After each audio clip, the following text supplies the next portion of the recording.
এই মুহূৰ্তৰ এক বিশেষ গুৰুত্বপূৰ্ণ বাতৰিলৈ আমি উপস্থিত হৈছোঁ। আজি এখন ডাঙৰ ৰেল দুৰ্ঘটনাৰ কথমপি ৰক্ষা পৰিল।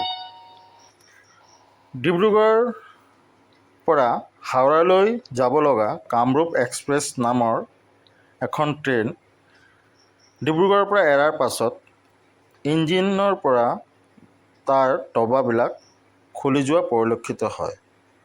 ইয়াত পাছত সকলো যাত্ৰীৰ মাজতে এক হাহাকাৰ পৰিস্থিতিৰ সৃষ্টি হয়। यात ताज़ा खबरों কোনো লোক में হতাহত হোৱা নাই যদিও असम के डिब्रूगढ़ में बड़ा ডাঙৰ ट्रेन দুৰ্ঘটনা हादसा হোৱাৰ टला। আশংকা আছিল। इंजन डिब्बों से अलग हो गया था। असम के डिब्रूगढ़ में मंगलवार को एक बड़ा ट्रेन हादसा टल गया जब चौलखोवा में एक चलती ट्रेन का इंजन डिब्बे से अलग हो गया था। ये ट्रेन